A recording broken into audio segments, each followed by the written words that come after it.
નમસ્કાર વિદ્યાર્થી મિત્રો, આજે આપણે ધોરણ 10માં સમાજ વિજ્ઞાનમાં જે 20મું પ્રકરણ ચાલુ છે એ છે કે સામાજિક સમસ્યાઓ અને પડકારો. તો મિત્રો, સામાજિક ભારતમાં જે સામાજિક સમસ્યાઓ છે એના પડકારો છે એના વિશે આપણે ચર્ચા કરી રહ્યા છીએ. તો આપણે આગળના ભાગમાં શીખી ગયા કે આપણે વાત કરી હતી કે સામાજિક કેટલીક પડકારો હતા, તેમાં આપણે શીખી ગયા હતા અનુસૂચિત જાતિઓ અને અનુસૂચિત જનજાતિઓ વિશે વાત કરી હતી. આપણે બંધારણની જોગવાઈની વાત કરી હતી. બંધારણની જોગવાઈની વાત કરી હતી આપણે કે સામાન્ય જોગવાઈ, બરાબર.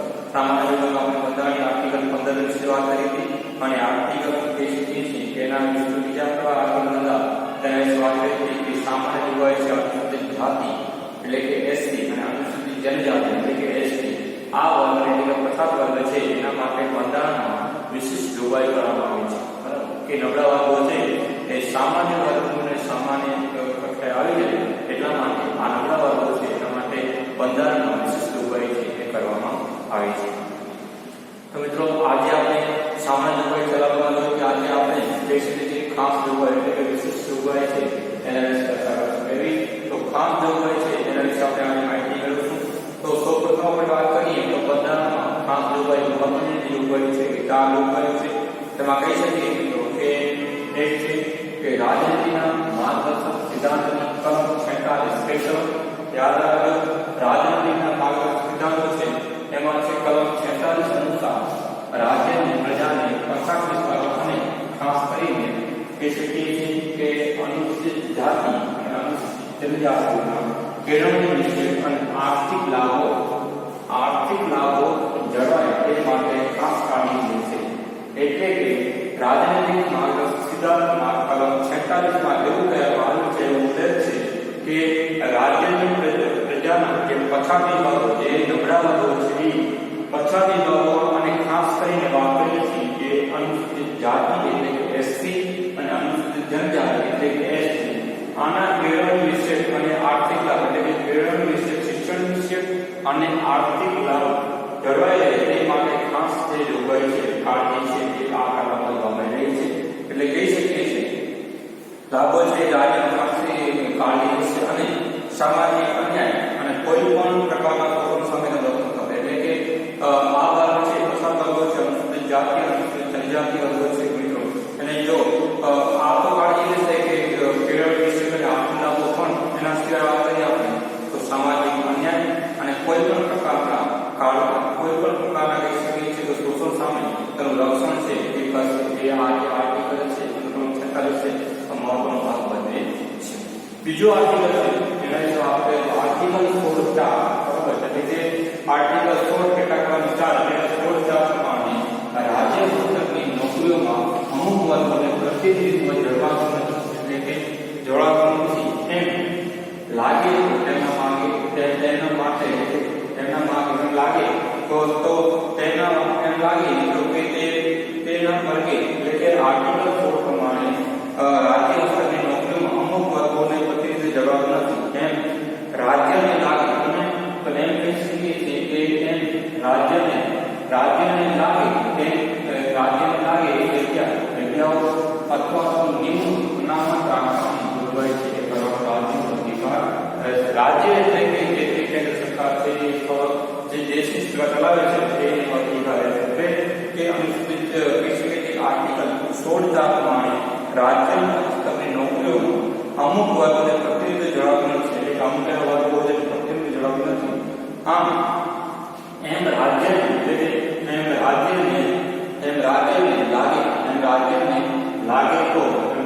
લાગે તો એટલે કે કહી શકીએ કે રાજ્યને લાગે તો તેના માટે એટલે કે એમ રાજ્યને લાગે તો તેના માટે એટલે કે તેના માટે ખાસ જોગવાઈઓ છે અથવા તો મૂળભૂત અનામત રાખવાની જોગવાઈ છે રાજ્ય અધિકાર રહેતો હોય છે. પછી વાત કરીએ ત્રીજો તો આર્ટિકલ 330 332 333 પ્રમાણે ત્રણ આર્ટિકલ યાદ રાખો. આર્ટિકલ 330 332 અને 333 પ્રમાણે અનુસૂચિત જાતિ અનુસૂચિત જનજાતિના લોકો માટે રાજ્યની અનુસૂચિત જાતિ અનુસૂચિત જનજાતિ એટલે એસસી એસટી ના લોકોની રાજ્યની વિધાનસભા જેટલી રાજ્યની વિધાનસભાઓ હોય તે તેમજ કેન્દ્રની લોકસભામાં તેમના માટે કેટલીક બેઠકો છે અનામત રાખવામાં આવી છે, બરાબર.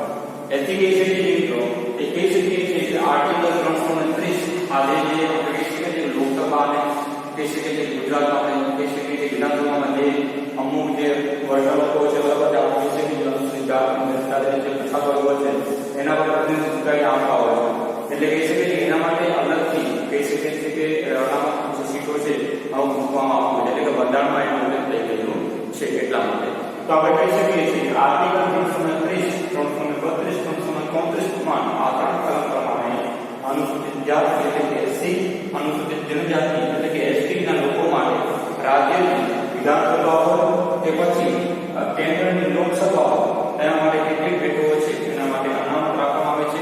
કારણ કે એ સમાજ છે, જે વર્ગ છે કે જે નબળો વર્ગ છે એ વર્ગને ઊંચું લાવવા માટે ખબર છે એ એના પ્રતિનિધિ છે એ પોતાનું કામ છે એ વર્ગ માટે કરતા હોય છે. પોતાના જે પ્રશ્નો છે એ લોકસભામાં અથવા વિધાનસભામાં એ પ્રતિનિધિ છે પોતાના વર્ગના પ્રશ્નો છે એ ત્યાં રજૂ કરતા હોય છે અને જે તેથી વર્ગો છે એ સામાન્ય લોકોના કક્ષામાં આવે છે.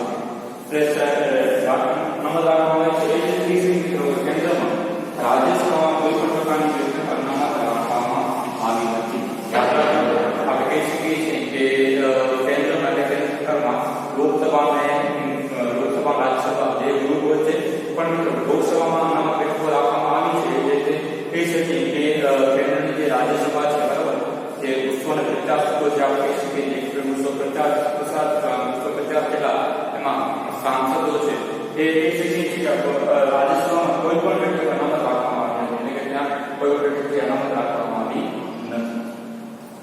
ચોથું વાત કરીએ તો ગ્રામ પંચાયત અને નગરપાલિકામાં પણ અનુસૂચિત જાતિ અને અનુસૂચિત જનજાતિમાં કેટલીક બેઠકો છે આપણે કહી શકીએ છીએ કે અનામત રાખવામાં આવી છે. આપણે કહી શકીએ કે ગ્રામ પંચાયત હોય તો આજે કહી શકીએ છીએ કે ભારતમાં ગુજરાત ગ્રામ પંચાયત અને નગરપાલિકામાં પણ અનુસૂચિત જાતિ એસટી અને અનુસૂચિત જનજાતિ એસટી ના કેટલીક બેઠકો છે અનામત રાખવામાં આવી છે. બરાબર. અને એના સિવાય કહી શકીએ છીએ કે મહિલા 35% અનામત એ પણ આપણે આમાં જોઈ શકીએ છીએ. બરાબર. એટલે કે ગ્રામ પંચાયત અને નગરપાલિકામાં પણ અનુસૂચિત જાતિ અને અનુસૂચિત જનજાતિ માટે કેટલીક બેઠકો છે તે અનામત રાખવામાં આવી છે. આગળ વાત કરીએ આપણે તો આ ઉપરાંત જુદી પંચવર્ષીય યોજનાઓ તો ખબર છે કે ભાગ ત્યારે બંધારણમાં થઈ, બરાબર છે. 1950 માં કહી શકાય કે અલગ અલગ પંચવર્ષીય યોજનાઓ છે એનો અમલ કરવામાં આવે. એટલે કે આ ઉપરાંત પંચવર્ષીય યોજનાઓ હેઠળ છાત્રાલયોની રચના, બરાબર છે. બીજો શિષ્યવૃત્તિ યોજના અને વિવિધ પ્રતિયોગિતા કસોટી માટે તાલીમ માર્ગદર્શક વર્ગો શરૂ કરવામાં આવ્યા છે. શૈક્ષણિક વિકાસના આશ્રમો શાળા શરૂ કરવામાં આવી છે. સરકારી નોકરીમાં આ જાતના ઉમેદવારોની ઉંમર, ફી, લાયકાત વર્ગો માટે કેટલી છૂટછાટ આપવામાં આવે છે. જોઈ શકીએ છીએ આપણે કે સરકારીઓ જે નોકરી હોય છે એમાં પણ જે આ અનુસૂચિત જાતિ જનજાતિ લોકો હોય છે, બરાબર, જે ઓછા લોકો હોય છે અથવા પછાત લોકો હોય છે એના માટે કહી શકીએ છીએ ઉંમરમાં છૂટછાટ આપવામાં આવતી હોય છે. પછી કે ફી, લાયકાતમાં કોઈ છૂટછાટ છે એમાં જોવા મળતી હોય છે. ડોક્ટર બાબા સાહેબ આંબેડકરના એવું કહેવાય છે કે સંસ્થા દ્વારા ડોક્ટર બાબા સાહેબ આંબેડકર સંસ્થા દ્વારા ડોક્ટર આંબેડકર રાષ્ટ્રીય પુરસ્કાર એવા વ્યક્તિને સંસ્થાને આપવામાં આવે છે જે નબળા વર્ગોને સામાજિક સમજ, ઉદાર પરિવર્તન ક્ષમતા, ન્યાય અને માન વધુ માટે કાર્ય કરતા હોય. બરાબર કે ડોક્ટર બાબા સાહેબ આંબેડકર એ સંસ્થા દ્વારા ડોક્ટર આંબેડકર રાષ્ટ્રીય પુરસ્કાર નેશનલ એટલે કે રાષ્ટ્રીય ક્ષેત્રે પુરસ્કાર આપવામાં આવે છે. એવા વ્યક્તિને આપવામાં આવે છે કે જે સંસ્થાને આપવામાં આવે છે. જે કહી શકીએ છીએ કે વ્યક્તિ અથવા સંસ્થાને આપવામાં આવતો હોય છે કે જેમાં કહી શકીએ છીએ કે નબળા વર્ગોને સામાજિક સમજદાર, સમજૂદાર, પરિવર્તન ક્ષમતા, ન્યાય અને માનવ ગતિ માટે કાર્ય કરતા હોય એ સંસ્થા અથવા લોકો માટે અથવા વ્યક્તિ માટે એ પુરસ્કાર છે આપવામાં આવતો હોય છે. અનુસૂચિત જાતિ અને અનુસૂચિત જનજાતિ કલ્યાણ વિકાસ રાજ્યમાં અલગ વિભાગો અને કેન્દ્રમાં વિશેષ અધિકારો નિમણૂક કરવામાં આવે છે. આ ઉપરાંત કહી શકીએ છીએ કે રાષ્ટ્રીય કક્ષાએ આ જાતિના માટે રાષ્ટ્રીય આયોગની સ્થાપના કરવામાં આવે છે. બરોબર. એટલે કે નેશનલ ક્ષેત્રે એટલે કે રાષ્ટ્રીય ક્ષેત્રે આ જે જાતિ અનુસૂચિત જાતિ અને જનજાતિ માટે રાષ્ટ્રીય આયોગની સ્થાપના કરવામાં આવી છે. તેમજ રાજ્ય અને કેન્દ્ર સરકાર દ્વારા આ જાતિઓના સામાજિક, શૈક્ષણિક, આર્થિક વિકાસ માટે વિવિધ પ્રકારની યોજનાઓ છે શરૂ કરવામાં આવી છે. પછી વાત કરીએ આપણે તો ફક્ત અનુસૂચિત જાતિઓ માટે માત્ર અનુસૂચિત જનજાતિ પર ફક્ત માત્ર અનુસૂચિત જાતિ માટેની કેટલી જોગવાઈ છે એના વિશે ચર્ચા કરીએ છીએ. તો કહી શકીએ મિત્રો કે